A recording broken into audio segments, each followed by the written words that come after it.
Okay, hello everyone. Welcome to our Facebook Live. My name is Kamilah Bywaters. I am a candidate for the Board of School Trustees for District E, and I really look forward to having our education conversations. Mr. Rodney and I and the community have decided that it would be very important that we have conversations around education and also give the community an opportunity to get to know your candidate and to learn my thoughts, my ideologies, how I think about education, how I think about policy, and some of the important subjects that we are talking about now in education. At this time, I'm going to go ahead and turn it over to my co-host, Mr. Rodney Smith, so he can introduce himself. Good evening, everyone. Thank you so much for joining us after probably a hard day at work with very little pay, and there's nobody that works harder and gets any less paid than our educators. So this is an opportunity for the community to have direct contact with someone who hopefully will be representing you on the school board directly in your specific district, or just a member of the school board in general to provide the best governance that we need to improve the education for our children, as well as ensure that our superintendent, the one employee that they have, is doing his best to ensure that our children get that best education.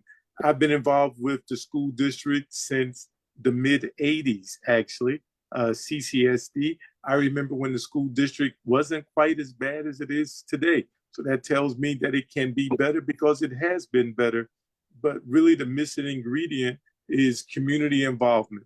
And one of the things that Sister Kamilah brings is a product of that school district, the CCSD, as well as someone who has been an educator in that same school district that she's a product of, and will have children in that same school district.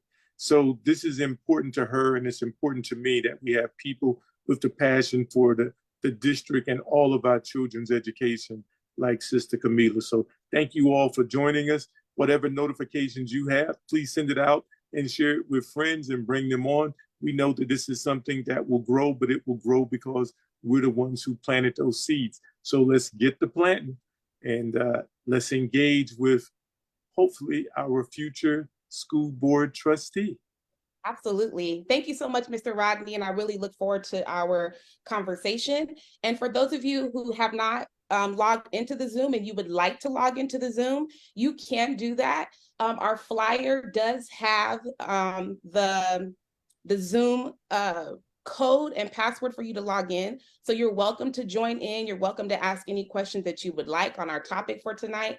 Our topic for tonight is safety consequences in the discipline policy. So we'll be talking a little bit about behavior and what we've been seeing across the district. Before we get started, I would like to give that we have some individuals on the call who are planning to run for office. So I wanted to give them an opportunity to introduce themselves and let them know what's going on with them. Walter? Hello, thank you guys. Thank you, Mr. Rodney, and thank you, Kamilah, for this introduction. My name is Walter Jones III. I'm a resident of Las Vegas for over 58 years. God has put it on my heart to seek the Assembly Seat 6.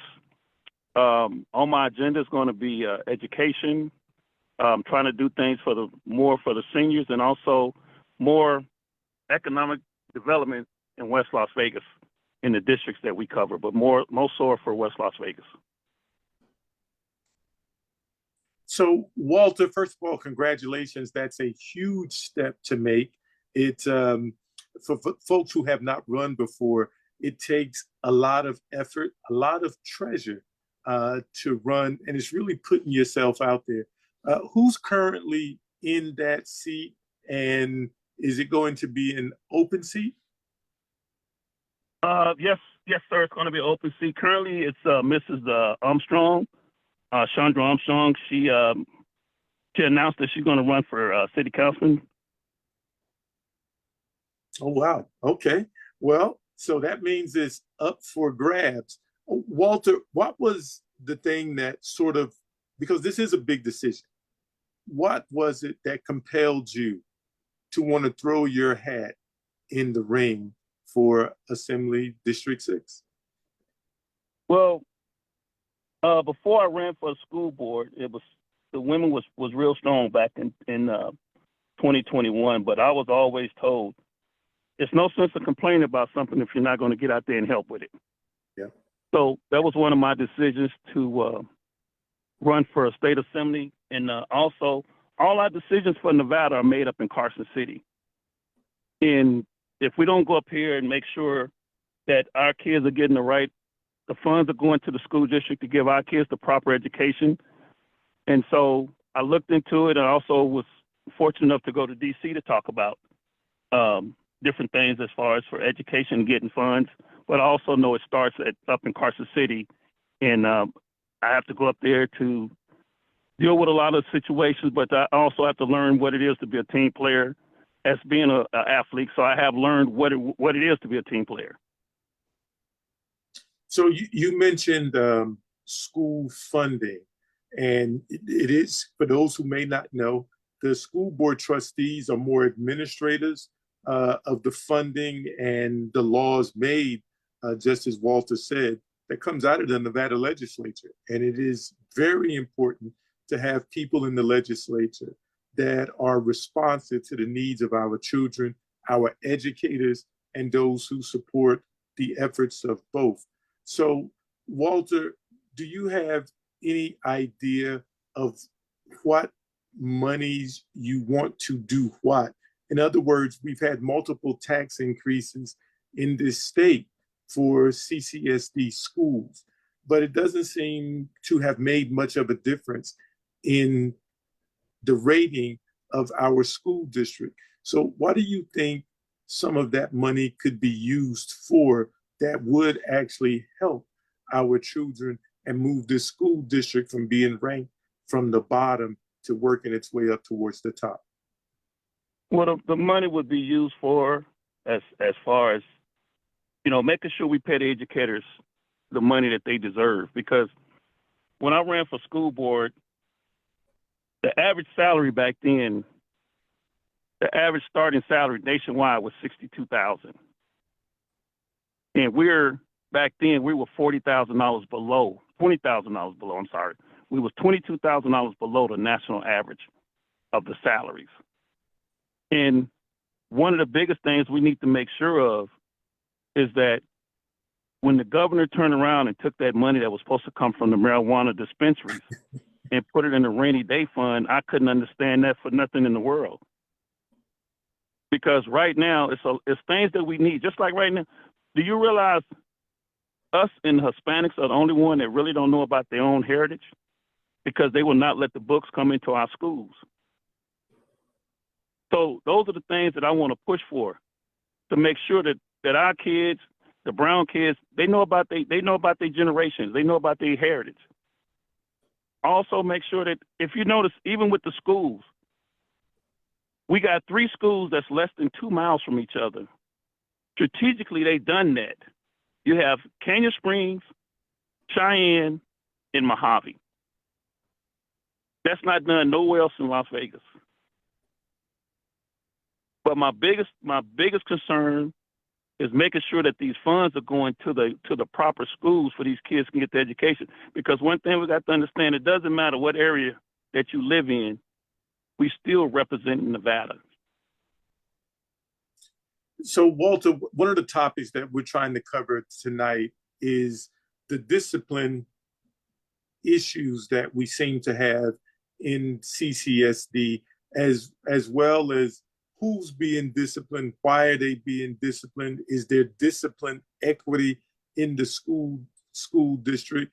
As a legislator, would you have any thoughts on that, or what could or should be done to improve discipline equity in our schools?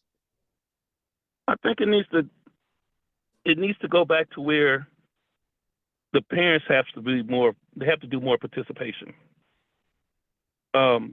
A lot of this stuff that's going on, these kids are getting suspended, but they're not calling the parent first. These kids are getting put out of school. Because the one thing we got to understand and realize, it starts at home. And we have to make sure, us as Black males, we need to start being more role models to a lot of these kids. The biggest number of kids that's getting put out of school is males, Black and Hispanic males. The girls' numbers they're low, but the males are the ones that's getting put out of school. They're the one that's getting sent into these secondary schools for behavior. So I think it's a lot of things that we as men need to step up and be more of role models to the kids that don't have role models. Got you. Well, Sister Kamilah, do you have any questions for Walter Jones, who has just announced that he's running for Assembly District 6 in the great state of Nevada? I think, thank you so much, Walter, for the topics that you brought up. And I do think that it is important that we have good people all across our state who are willing to make the right decisions for our students, and that's all of our students. And the legislature is a very important place where a lot of education conversations and bills are being passed. So it is very important that we have that synergy across our state, within our state and local politics, and even with federal. I know that there's this big separation, but we have to ensure that we understand what's happening in education, understand the dynamics, so that we can make the proper decisions that will support students. So thank you, Mr. Rodney, for bringing that up, because I think that it was important. And at the end of the day, education should be the foundation of, it's the foundation. When I was reading the legislative, I was reading some of the laws today, and one of the NRS codes states that our children are the most vital source to the state of Nevada. That's right. And then it goes down and it explains the purpose of the safety and respect law, the importance of having safety and respectful environments. And at the end of the day, that is the basic foundation, because we understand that just learning to read, understanding mathematics, and having the behavior to stay in school is very important for our future economy, for students' well-being. And I think that's why this is an important topic. Behavior, the discipline policy, the consequences, and the safety of our students, because one, parents are concerned about it. Students are definitely concerned about it. The community should be concerned about it because of what we just witnessed with the incident that happened near Rancho High School. One of our students who, rest in peace to Jonathan, and giving support to his family during this tragic time. So I know that there are a lot of conversations around discipline. Often with my work with LAVAPSI, we get calls often from parents who do not feel that their children are being fairly disciplined. Some parents do not feel that bullying is being handled appropriately. They're not reporting it like they should. And a lot of times, parents are feeling like the school is not a safe and respectful environment. I think we just had someone join the Zoom call. Welcome. Feel free if you have any questions that you could ask as we go in our conversation. And if anyone wants to join as well in the conversation, you're welcome to share your thoughts and also ask questions as well. Rodney? Yeah, and Walter, do you have contact information for folks who may want to find out more about your platform and maybe even volunteer or drop a couple of dollars in support of your candidacy? Yes. They can contact me at 702-205-3417. That's 702-205-3417. And I'm getting my website together for donations.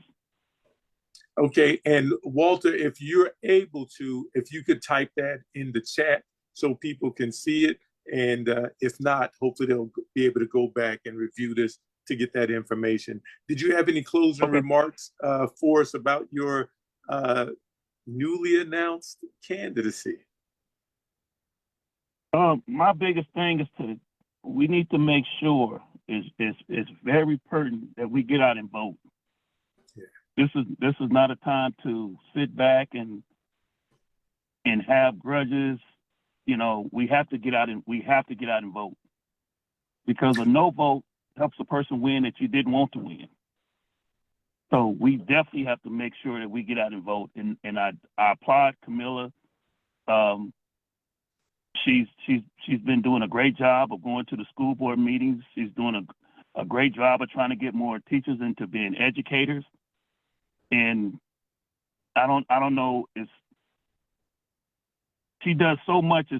I don't know, she's a superwoman to me because she's everywhere. Me too. But I applaud her for that, and I applaud you too, Rodney, because you're the same way. You're everywhere. So I just want everybody to realize and understand that these seats are very important for Nevada, and that they're more important for us as people of color.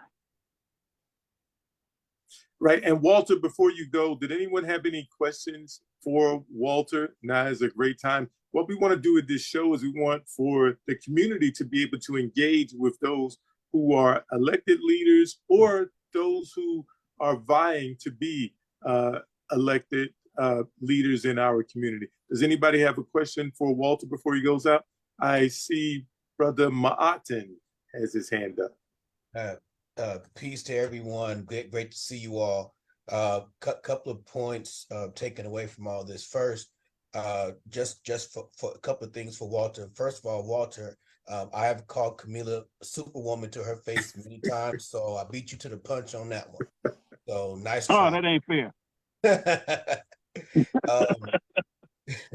So congratulations on your decision to run. Some big shoes to fill. That's a good powerhouse in Assemblywoman Summers Armstrong, vacating that position. She's definitely a champion for a lot of different issues and highly respected. And you're right, we need someone who cares about our children's safety as well as the teacher's safety in the classroom. I've had a couple opportunities to have Kyle Rogers on my show talking about the disparities in the discipline when it comes to Black and brown children in comparison to other children. And I know that this is a delicate act. As Kamilah said, this conversation's come up many times from multiple perspectives. I'm wondering for both of you, a couple of things. Given that most decisions and everything do come from the state and or the power is with the superintendent, I'm wondering how much of an impact you can really have while that current administration is in the position, and where that balance is between finding a way to reinstate some form of restorative justice measures where possible, but also when not possible, making those tough choices that sometimes it just is what it is. Wonder where you think the impact lies, especially when the school board members or trustees are more administrative, and I wonder what type of power collectively is really garnered there. I thank you for asking that question. I thank you for asking that question because there's no impact right now.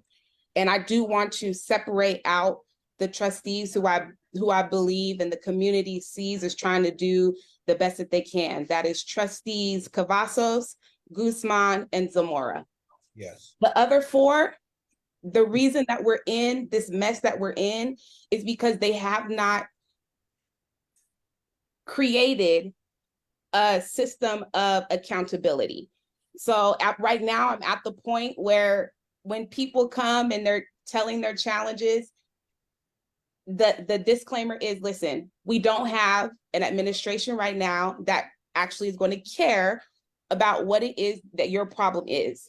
And that is why it is so important that we flip the seats and get good people on the board who are willing to not only hold the superintendent accountable, but find a superintendent who will do the job.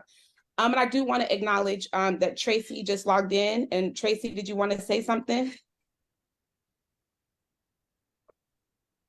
If I can, Kamilah, I think the biggest thing that happened to this board The biggest thing that happened to this board was, number one, the contract that they let Jara present to them, which gave him control, because actually the trustees control the superintendent. But it's been reversed since the contract that they let him sign, that they signed for him. Yeah. The biggest mistake they made is when they had, what was her name? She recanted her vote to get rid of him. Cepeda, Trustee Cepeda. When Cepeda recanted her vote, listening to Lola Brooks, then turned around, knew her election was coming up.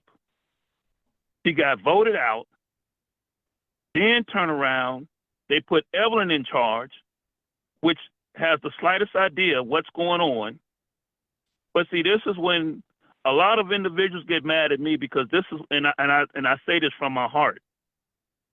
Yes, it takes, not to jump off the subject, but yes, it takes money to run a campaign, but you got to be careful who you're getting money from. Because now you forgot about your constituents that voted for you. Now you're more loyal to the person who gave you the money, that gave you a big sum of money, but you forgot about your voters. And that's the situation we're in right now. Because Lola and Evelyn, both of them have the same supporters, and they're pushing for more charter schools. And if we don't put a halt on this now, only thing they're doing with these a charter school is a private school, but it's funded by public schools. And now they want to make it to where they can pick and choose what kids they want at their school. Not like it was when we came up. If I was zoned for this school, this is where I'm going. So we have to make sure we get the right individuals in there that's holding everyone accountable. Jarvis not held accountable because he does what he want to do. He took everything from everybody else and put it under him. And that's not a superintendent's job, when the trustee is supposed to be over the superintendent.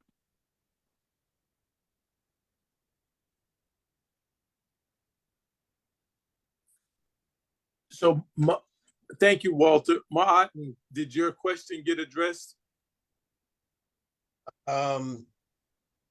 We got close, but because the bottom line was, Sister Kamilah said no impact. But I think if I got understood, that wasn't simply no impact, but no impact due to the current balance of the trustees, and with the better balance of trustees willing to hold the superintendent as well as anyone else accountable for their behavior, then there might be some hope and relief for the students' level of safety. But that's still, even to that, speaking to the unsafe conditions that the teachers, the educators complain about, and how their hands are tied when they are attacked by students or verbally, emotionally, physically abused by students, and the lack of accountability there. Wonder if there's some relief for the educators. No, there's no relief right now. Now let me just say this: there are some schools that are doing a fabulous job. We have over 300 plus, about 383 schools, elementary, middle, and high school. So there are some schools that are doing a fabulous job. They have their behavior management plans in place, but there are some other schools that are really struggling to ensure that the school is a safe environment.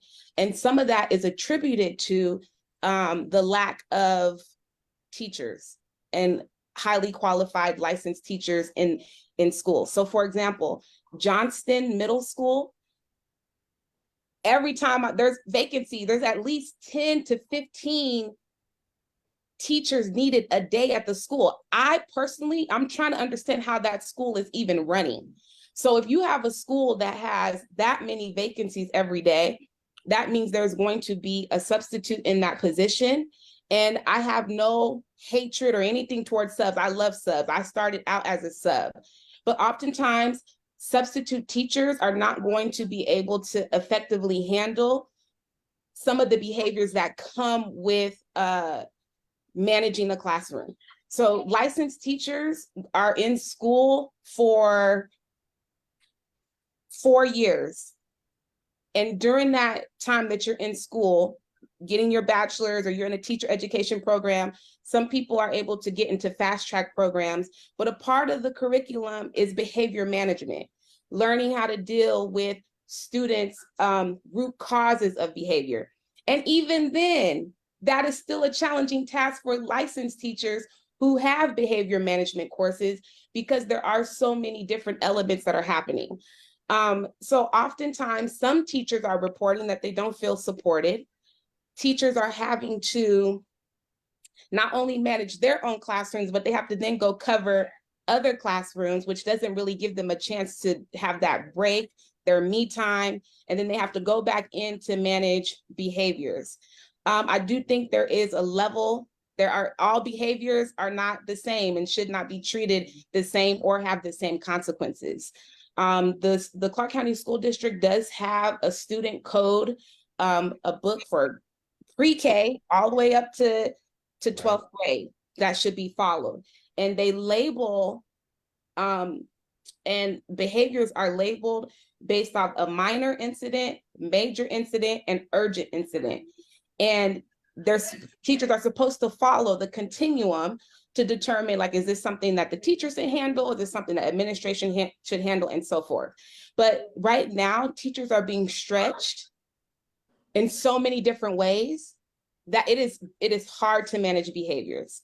And if there's our classes where there's more students in the class, that makes it difficult. So I would say right now, one of the contributing factors is that we have a teacher shortage, and it's not easy to manage behaviors.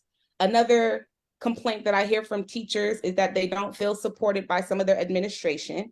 Like, students kind of get a slap on the hand and, they're back in class, which means that some schools are not implementing with fidelity or implementing appropriately restorative justice practices. And I know that there's a big controversy with restorative justice, because some people believe like, oh, it's just a slap on the hand and, the students don't learn anything. That's not really what that's about. If our purpose and goal in education should be to ensure that we're teaching our students how to behave, and especially in class, because if you're not behaving in class, it's disruptive not only to yourself, but to other students. And then if you are just not able to handle yourself, then now you're going to be removed from school. And that's a whole nother continuum of consequences that we have. So that's where we are. But I do think there are some solutions around that. And I did want to give somebody else an opportunity to chime in if they wanted to talk about that. But did I answer your question? You did. I wanted to have you to tie that to what Walter said also, because Okay. even with the restorative justice, anyone who understands how restorative justice should work in the school settings, education settings, should admit that it was not implemented properly, therefore did not work like it's supposed to, which feeds into other people saying it doesn't work. Right. But in the restorative practice, going back to what Walter was saying, I think if it was enacted properly, it would have required the participation of the parents. And my point on that is, we continue to talk about the training for the teachers. We keep talking about the list of behaviors for the administrator. We keep talking about the teachers, but the parents need to be a part of the accountability piece. The parents need to be reinforced, and the parents need to be in this. Otherwise, because we're spending too much time focusing on behavior and not on academics, which keeps us where we are, or at least contributes to the status where we are in comparison as far as academic achievement. So I'm just glad to see someone hopefully being able to find a way to balance this, and so we can at least move up to 46, 45. I don't know. Start moving up slowly but surely, right? Something better than nothing. Yeah, you bring up a very good point. This does require parent involvement as well. Like, we cannot do this work without parent involvement. And what I have seen on visits with school, that sometimes our students with the most severe behaviors are raised by guardians, are raised by grandmothers, are in homes that are traumatic. And it requires that those wraparound services and supports are there for families, which is why one of our topics, hopefully we'll maybe talk about some of the budget, but I think that one of the places where we're missing the mark as a school district is how we're utilizing the $3 billion in the district. And all the time, we hear, oh, we don't have enough money. We don't have enough money. Education never has enough money. But after I kind of went through the budget, I'm like, well, is it that we don't have enough money, or are we not spending it wisely? That part. And right now, because we know that behavior is a very important topic and our students are really struggling, there has to be more of an investment in this area of making sure that there's social workers, mental health professionals that can come into the school to do the work that teachers are not licensed to do. And we always have to remember, teachers are not therapists. They're not counselors. They're not social workers. Most of them, unless they've career changed, we may get lucky and get a few who are licensed teachers, but their job is in academics. And I do want to make a point that the diversity, Dr. Scavella does a great job of restorative justice. So I want to make sure that I give him his props for that. Yeah. He has done a phenomenal job with teaching teachers the restorative justice practices and how to implement it with fidelity. And although he does that, when teachers are by themselves or schools are by themselves, now it's on the teacher to ensure that they're utilizing their training in a way that's effective for students. So I want to jump in here because you all are hitting on a lot of stuff, and with part of the core topic is discipline. But almost in every topic that we talk about, it always comes back to the family. And whether as a member of the school board, which Sister Kamilah is vying for, or a member of the state legislature. And I see some of the comments on our posts. Ever since I first got involved with the CCSD back in the early 80s, it has always come down to the parents. But there's never been a solution given to bring the parents into this village that we keep mentioning that we need for our children, and those children belong to them. So, Sister Kamilah, and to Brother Walter, I want to pose this question to you, and I know this is a tough one, and this might be something that we can reattack when we do the show next week. But what are some of the strategies, some of the things that can be done to help parents become more engaged with their children and the school system in general, and even adults who may not have children in the system? But let's first start with, because we're all taxpayers, but let's first start with what can we do to engage, to get parents to engage more in the education of their children in the CCSD? And if we can go with Walter, and then we'll come back to Sister Kamilah. One of the things, the main factors that I looked at for the school board is, I think each trustee should have a meeting in their district. And when they meet in their district, they're giving parents enough time to come, have it at a proper time, because you got to think about it. Vegas is a 24-hour, it's a unique city. You have parents that when they're having these meetings, they're at work, or they just getting off work, they just have to go home and feed their kids. So I think it would be very important that when Kamilah or whoever, when Kamilah and these other trustees step in place, that they need to start having meetings at schools in their areas. And then it takes more parents' participation. Because I think one time me and Kamilah was if I'm not mistaken, she can correct me, we was at a school board meeting, and it was the principal at Park High School. Well, the staff was having a problem with him, not only the staff, but the students. And this was on a Thursday night. Do you know Friday that principal was transferred somewhere else? But that doesn't happen everywhere. But the reason it happened, because you had staff showed up, parents, and students. So when you got parents and students participation, that says a lot. That carries a lot of weight. But when it comes to kids that look like us, black and brown, it's times that I sat at the board meeting with Kamilah or Tracy. We sat there even with Rodney. It probably was 6 other people that look like us, but we're sitting up there fighting for someone else's kid that won't even show up for a board meeting. And it starts with parents' participation. Okay, all right. Thank you, Walter. Sister Kamilah. Mm-hmm. Yeah, thank you, Walter. You definitely brought up some thoughts for me. We have a lot of work to do in regards to increasing parent engagement.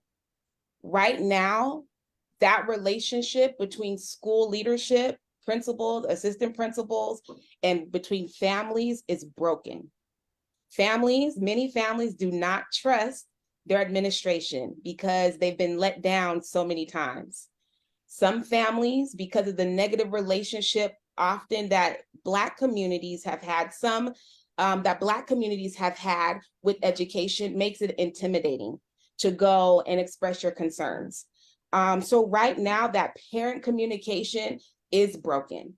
And I think one way to fix that, there has to be a restoring of that conversation, of that relationship. For example, I was in a meeting with the parent and the parent felt like the administrator principal was giving her an attitude, and I agreed. We're not getting anywhere if the parent feels like you're giving them an attitude about a concern that they're bringing to you. So I think one thing that is absolutely important is that we understand that the culture and, okay, let me go back. The Clark County School District does not have a culture and a climate that says you will respect parents and their students. Bottom line, I don't know about you, but every time I go to Chick-fil-A, I need to stay away from Chick-fil-A. I have never had a bad experience at Chick-fil-A. They are the sweetest, nicest people ever. That makes me want to come back. If my order is wrong, they don't go and argue with me, they fix it. In-N-Out, I need to stay away from In-N-Out. I never have a bad experience with In-N-Out. And then who else? There was somebody else. And Dutch Bros. I need to go. Wild Wings. It was Wild Wings. And Wild Wings? It was Wild Wings. You never had that bad Wild Wings. Wild Wings. Okay, where's Wild Wings? Tell us where Wild Wings is at.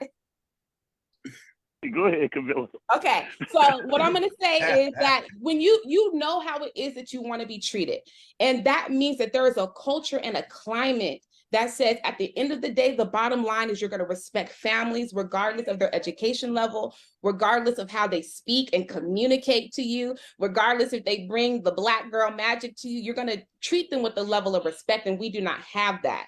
And right now, where I think that we really have to start over with building relationships with parents, acknowledging parents when they're coming to the schools, inviting parents to come to your office for a day, invite parents to come and walk with you for a day to see your school and what you're experiencing. I think this can happen, but there has to be a culture and a climate that makes this a priority.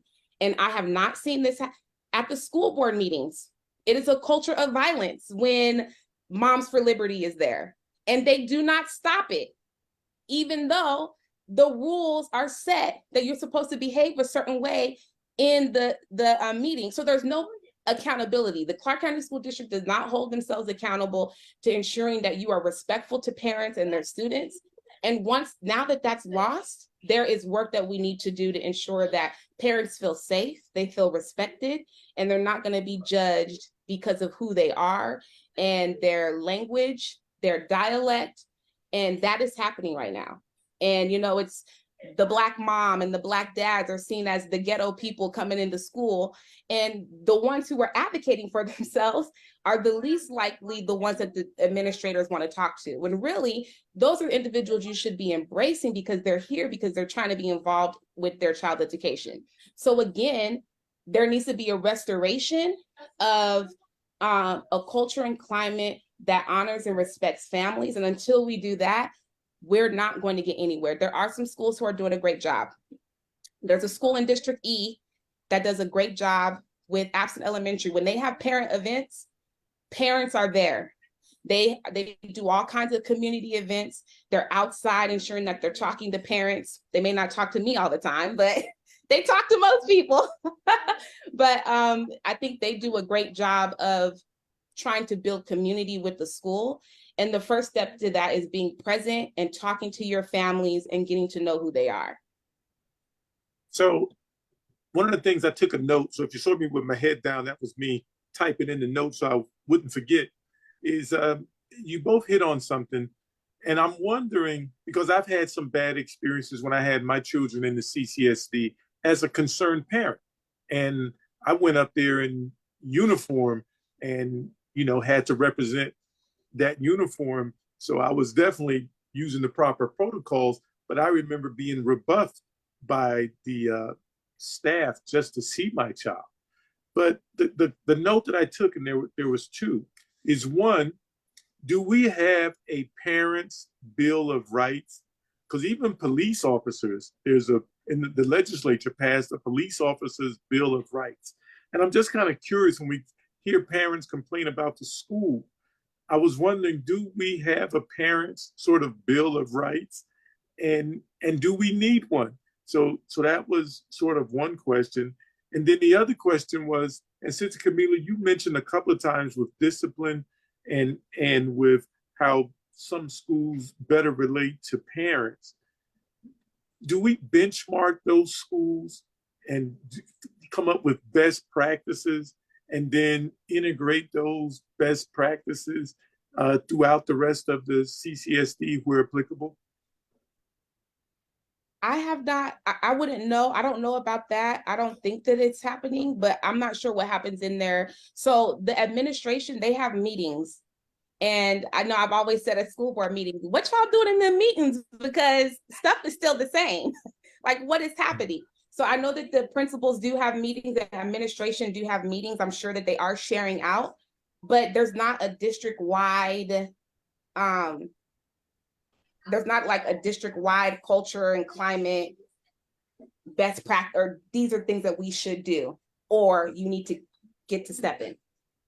And I have not seen anything about a parent's bill of rights. And if we do not have one, it would be important to have one so that parents can have, can have that grounding as they begin to build relationships with school leaders.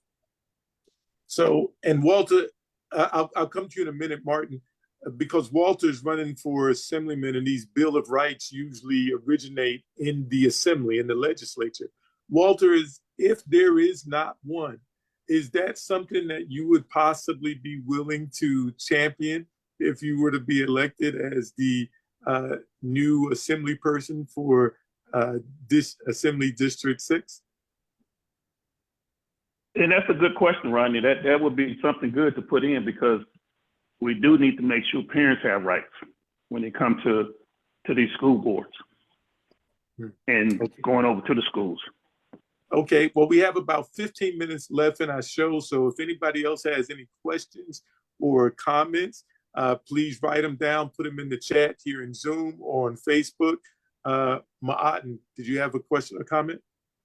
Yeah, so for the Bill of Rights, my question has more to do with, okay, so like parents already have, I'll call it rights when it comes to the when a child has an IEP that are not either respected, and that's even in cases where the parents even know what those rights are. And so we already have, I'm going to keep using the term Bill of Rights when it comes to special circumstances like IEPs. If we do, let's just say we did come up with that, and let's just say when we speak it into existence that Walter made it and he was successful at the sponsor, he needed to get that Bill of Rights created. Then it becomes, one, the education piece to the parents, let alone getting them to care enough to be involved and to exercise those rights. So I wonder what that would look like, at least the attempt to educate parents on the existence of that bill if it did?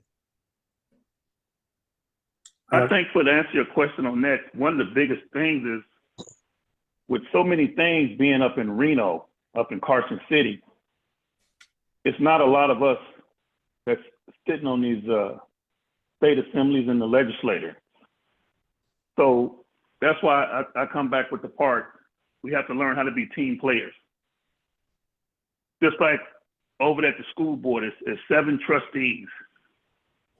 If we can get 4 of them on the board, then whatever bills that we can pass, then we can pass it on to the school board.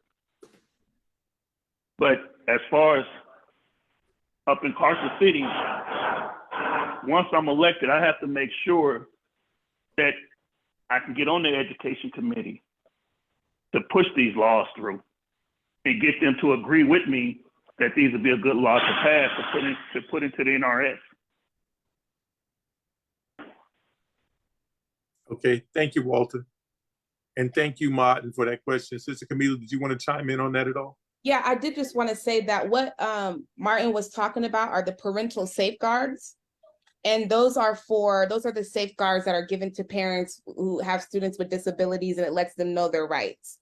Now, I don't think that they're given to all parents, but that's specifically, that's what you were talking about. Okay. So, you know, the title of our show today, we wanted to talk about the discipline, and you know, Martin also brought up the good point about, and because it's discipline and safety. And you want to have good discipline in the school with the children, but you want to ensure that it's a safe environment for everyone. That includes the children, the teachers, and the staff. And we have seen somewhat of an uptick in violence in our schools. Children against children, children against staff, which is almost sort of unheard of.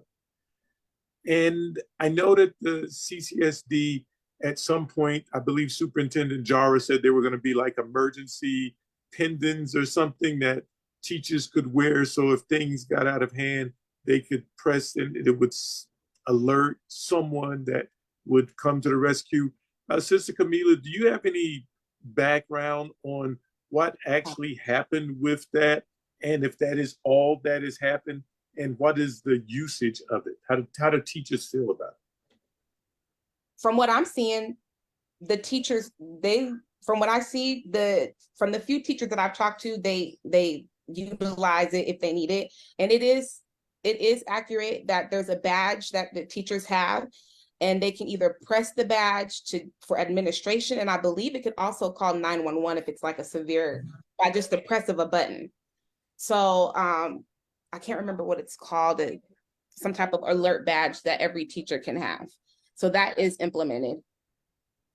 So there has been something done, and that's something, I don't know if there's been enough time to do a survey, but and if not, that would be something to look up to see the teachers, staff, if they believe that that has helped, or if it makes them feel a little more safe and secure. Mm-hmm. Yeah, I don't have a teacher survey on that. I have seen someone push the button before, and administration was like running sprints. So they will, from what I saw, they will run sprints to get to the situation. From what I have seen, it's a very serious matter. If you're pushing the button, it's serious. It should be a serious situation. Okay, well, that's actually good news, because there sounds like there's something that's been implemented and worked. And then, you know, we're coming down to about our last 10 minutes of the show. Historically, in pretty much all school districts, African-American children have received the highest numbers of disciplinary actions, the most severe disciplinary actions. And the same thing is here in the CCSD. But it has not increased or improved the education levels of this district. So do we have alternatives to what we're doing? Whether we need to stop doing something, we need to start doing something, or we need to modify something. just where are we with that? We're nowhere. That's just where I'm going to say. I mean, and I'm trying not to be like the cynical me, but we look at our statistics, we look at our data. The Office of Civil Rights has reported that for Black and Hispanic students, the rate of expulsion is like double the amount of students that are even in the district. So for instance, there's about 15% Black students and their expulsion levels are like 45%. That doesn't make sense. And for me, what I think is not happening is when we see that there is an exacerbated problem like that, the conversation should be happening at a board level.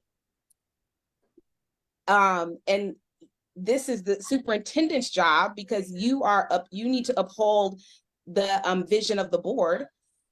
There has not been a conversation or a strategic meeting around how they're going to handle these expulsions. I think there's been a couple conversations that we have, and the district agrees we need work in this area, but we have not seen a strategic plan or an investment towards funding that is going to support our most vulnerable populations. And until we get to that space where it's even that we even care that Black and Hispanic students and students with disabilities, students with disabilities have some more protections, but there's still challenges that are happening with our students with disabilities. There has to be an investment to say, hey, instead of spending $50 million on a tutoring program, $55 million on a tutoring program that barely anybody used, maybe we could use that $55 million to really provide our students with the supports that they need to ensure that their behaviors are in line and that they're able to be productive citizens in schools. So I think I kind of went over the question. I almost forgot the question, but hopefully I answered the question. Well, as we are coming down to the last 6 minutes of the show, I'm gonna throw a quick one. This will be kind of like a fire round. Okay. We have been told that counselors are an integral part of a child's success in school. And counselors often deal with disciplinary problems in association with when we had assistant principals. And so here's the question. Do we have enough counselors for the number of students that we have per school and in our schools in general?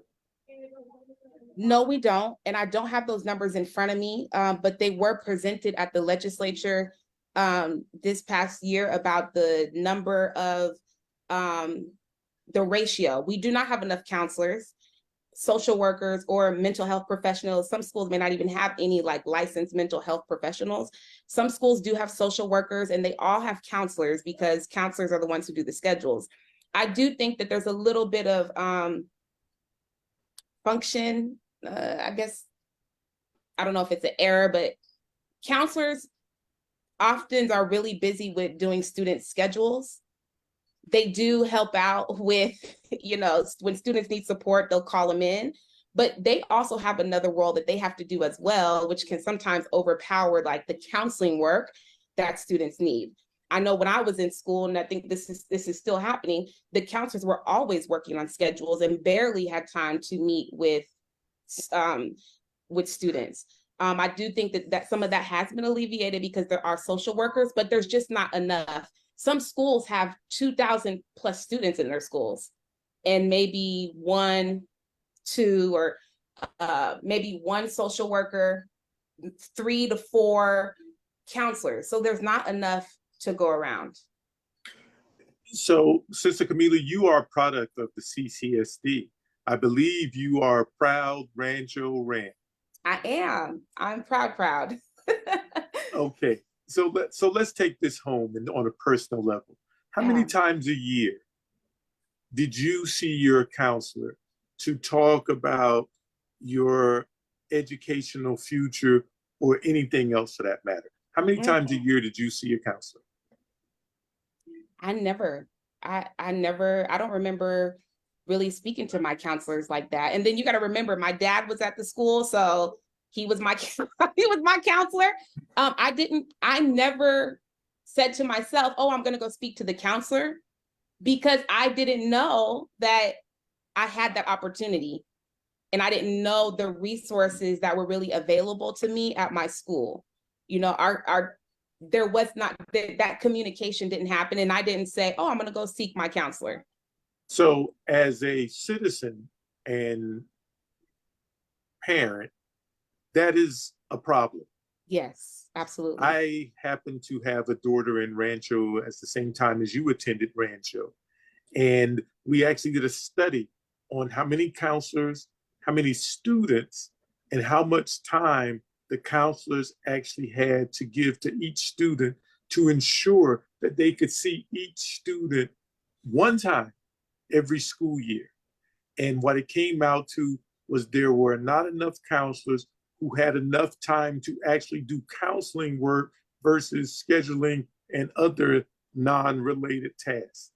And therefore, most students until the 11th grade, and especially those who might be credit deficient, did not really get to spend time with a counselor. So I just wanted to put that out for everybody. So we're coming down to the last 2 minutes. Okay, Rodney. Rodney, this is Gwen Amy. Can I say something real quick on a counselor? Because Kamilah can tell you I was a counselor, and that is correct. We spent most of our time doing scheduling or whatever. And I did try to focus on my 9th graders to tell them that I was there and available to talk to them if they needed anything else. And lo and behold, if you got a kid that was committing suicide or whatever, you have 450 kids on your schedule. You got a kid that was committing suicide, or threatening to commit suicide or something, that took your whole day out. Right. So, you know, so it's not enough counselors, and I don't know if they'd ever be able to get enough. But it's a rough job for a counselor, because there's more academic counseling, not psychological. Yes, yes, absolutely. So we're coming down to our last minute. Okay. So Sister Kamilah, did you want to close us out with how folks can get a hold of you and what some of our future shows may be about? Absolutely. So I do want to just, my closing thought is that as we're having conversations about students, about families, about teachers, about counselors and different types of job descriptions within the district, I do want to make clear that this is not a blaming. I do think that this starts at the top. This is a leadership, educational system structure that has not changed for decades. It's still within a colonial system. And this is why it is so important that we get good people in position who are willing to disrupt the status quo and disrupt this structure of education that we have that is not working. My name is Kamilah Bywaters. I'm running for the Board of School Trustees for District E. District E is the Summerlin area, some of Blue Diamond, some of Spring Valley.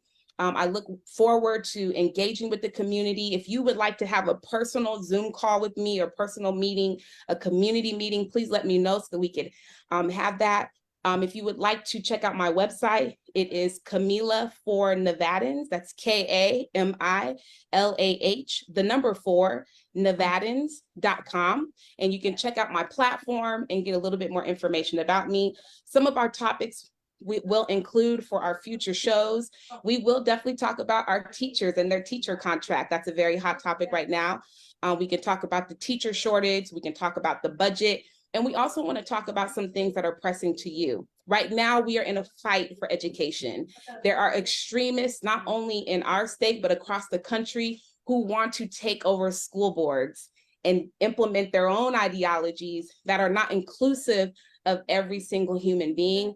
And I want to be that trustee who will ensure that every voice is valued, every student is heard, and that we begin to dismantle this system of oppression that has been a part of our educational system. Thank you so much for joining us today. And Mr. Rodney.